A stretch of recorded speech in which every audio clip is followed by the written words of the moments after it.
Հայկական բանակի միջին բարձրության վրա տեղակայված մարտական դիրքերից մեկն է։ Տղաները հերթապահության մեջ են ու դեռ անտեղյակ այն գաղափարներից, որոնց մասին 3-4 օր խոսում է քաղաքացիականների մեծամասնությունը։ Հակիրճ հիշեցում. պատիվ ունեմ ծրագրի մասնակցելիս բուհի շրջանավարտը կարող է ընտրել 3 տարի սպայական վճարովի ծառայությունը։ Ես եմ ծրագիրը առաջին կարգի զորամասում կամավոր ծառայելու ցանկություն ունեցողների համար է։ Ժամկետային զինվորական ծառայության զորակոչվող նորակոչիկը կամավոր ընտրելով առաջին կարգի զորամասում ծառայությունը ստանում է բացարձակ նոր կարգավիճակ։ Այդ դեպքում նա կծառայի 3 տարի, սակայն ամսվա մեջ 1 շաբաթ գումարային 7 ամիսը կանցկացնի տանը, զուգահեռաբար կկուտակի 5 միլիոն դրամ։ Տղաների առաջին արձագանքը՝ մանրամասն պատմեք, թեմային տիրապետենք, հետո միայն կարծիք հայտնենք։ Բոլոր հայտնի մանրամասները լսելուց հետո նրանք սկսում են վերլուծել։ Օրինակ ինչ ես կարծում։ Լավ ու վատ կողմը։ Վատ առաջարկ չի, կարա հետաքրքրի են զինվորներին, որ օրինակ հիմա եթե չեն սովորում ինչ-որ միտեղ, ասենք ծառայությունից հետո ինչ-որ գործ մտածում են, որ չեն կարա հեշտ ունենան, կարան համաձայնվեն, այդ գումարը ունենան, դրանից հետո մնացած բաների մասին մտածեն։ Ընդհանուր առմամբ լավ առաջարկ է, վատը չի, որովհետև զինվորը անընդհատ օգուտ չի կարող գնալ 2 տարվա մեջ, ամենաշատը 4 անգամ։ Իսկ դա լավ առաջարկ է, 4 անգամով էլ մի ամիսը տունն եղար։ Իսկ էսի շատ լավ առաջարկ է, 7 ամիս տունն ես ելում, այն 5 ամիսն մի կերպ կանես, յոլակ է ասել։ Շատ հուսադրող է ժամկետայինների մտածելակերպի հասունությունը ապագան պլանավորելու հարցում։ Նրանք տեղում առաջարկ են ձևակերպում ընդլայնելու տրամադրված 5 միլիոնն օգտագործելու շրջանակը, որը հիշեցնենք այս պահին նախատեսվում է բնակարան ձեռք բերելու, գյուղական բիզնես հիմնելու եւ ուսման բարձր վճարելու համար։ Կարող ինչ-որ մի հատ օրինակ համար քաղաքի ինչ-որ մի հատ բիզնես պլան ներկայացնել, ինչ-որ մի բիզնես պլանի վրա այդ փողը օրինակ դրվի, ոչ թե ինչ-որ տան կամ Սա ձեր առաջարկներ։ Դուք ո՞նց եք կարծում։ Ես էլ նույնպես արժի բան անել, բիզնես դնել, որ հետո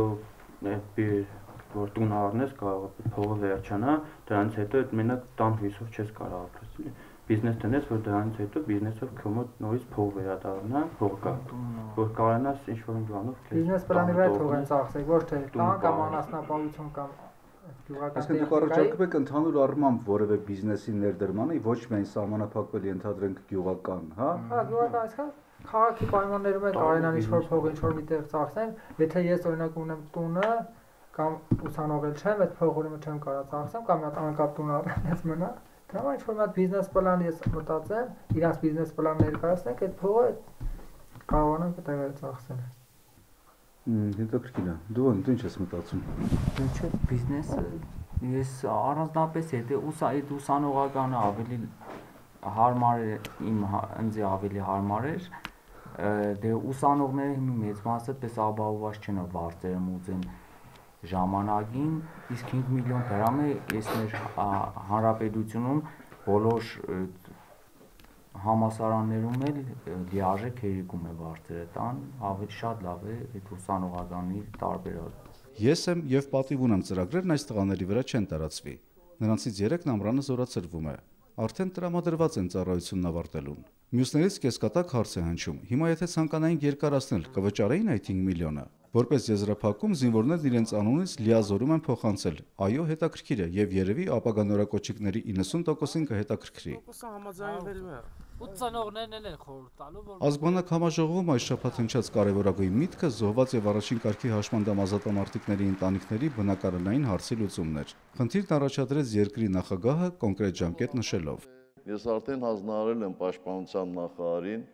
որպեսզի անհապաղ գործուն քայլեր ձեռնարկի զոհված եւ առաջին կարգի հաշմանդամ զինծառայողների ընտանիքներին բնակարաններով ապահովելու համար։ Այս խնդիրը վերջնականապես պետք է լուծվի եւ այս խնդիրը վերջնականապես պետք է լուծվի ամենաուշը մինչեւ 19 թվականի ավարտը։ Հանձնարարել եմ նաեւ անհապաղ ուսումնասիրել եւ լուծում տալ սեփականաշնորհման ենթակա պաշտպանության նախարարության այն բնակարանային ֆոնդի օտարմանը, որը զբաղեցնում են սեփական բնակարանի փոխհատուցման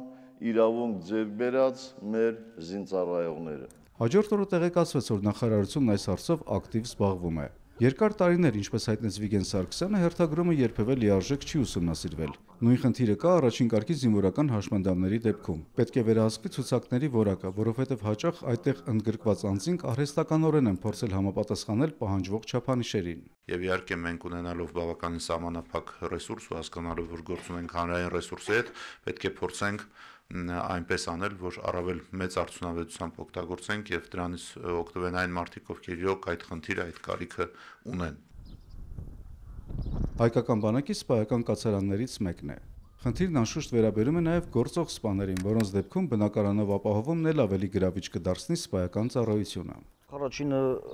սպա, որ դառնում են հայրենիքի կանչով։ Երկրորդը արդեն ապրելակերպը, բնականաբար սոցիալ-կենցաղային հարցերը պիտի լավ լինի, որ ծառայության գնալուց է հանգիստ ծառայության գնա, իմանալով հանդերձ, որ սոցիալ-կենցաղային հարցերը բարելավված են, պայմանները նորմալ, ու միայն մտածի զուտ ծառայության մասին։ Հայաստանի պաշտպանության նախարարը թեմայի առնչությամբ նշեց, որ խնդիրն ուշադրության կենտրոնում է եւ լուծման համար տարբեր աղբյուրներ են ներգրավելու։ Առհասարակ մենք առաջնահերթություն ենք համարում սպայական բնակարանների, սպայական ընտանիքների բնակարանային խնդրի լուծումը եւ առաջիկա ամիսներին հայթայթելու ենք, շարունակելու ենք հայթայթել ռեսուրսներ, այդ թվում ոչ պետական, մասնավոր նվիրատվությունների ձևով, ինչպես արել ենք մինչև այսօր եւ շարունակելու ենք դա անել, որպեսզի այդ խնդիրը հնարավորինս արագ կարողանանք լուծել եւ չկուտակել այդպիսի նոր հերթագրումներ։ Մայոր Աբգարյանը սպաների այն խմբում է, որոնք երկար տարիներ ապրելով ծառայողական բնակարանում դեռևս չունեն այն սեփականաշնորհելու հնարավորություն։ Մարտական ծառայության մեդալով պարգևատրված սպայի ավագ որդին ծառայում է Արցախում։ Կրտսերը հաճախ է դիտում նրա մասնակցությամբ հաղորդումը։ Ընտանիքը ընդհանուր առմամբ գոհ է պայմաններից։ Միայն թե ասում են չեն կարողանում իրենց զգալ լիարժեք սեփականատեր։ Կարծով տներից հետո շատ տներ ենք տեղափոխվել սկզբից։ Հիմա որպես մեր տուն նորմալ է, հարմարվել ենք, ցանկալի կլներ ավելի լավ պայմաններ լինել, բայց դժգոհ չենք։ Բայց կարողանում եք իրեն ընկալել որպես ձեր տուն, քանի դեռ սեփականաշնորհված չի, ո՞նց է այդ բանը։ Դե այտենց լիովին չենք ընկալում որպես մեզ տուն, բայց սրտով, հոգով ապրում ենք։ Եթե իմանաս 100% անոց քոնն է, օրինակ շատ գործեր կանես։ Ես դաժե ուզում էի ռեմոնտ անեի։ Մի տեսակ անվստահելի ոնց որ լինի էլի, ոնց որ լիովին մեր հետ չլինի, թե չէ ուրիշ խնդիր չկա։ Մինչև տարեվերջ ծրագրվում է սեփականաշնորհման հասնել այսպիսի բնակֆոնդի մոտ կեսը։ Նախարար Սարգսյանը տրամադրված է այս հարցը եւս լուծել հնարավորին արագ։ Արթուր Գրիգորյան, Վաչական Պետրոսյան եւ Հակոբ Թումանյան, 360 աստիճան։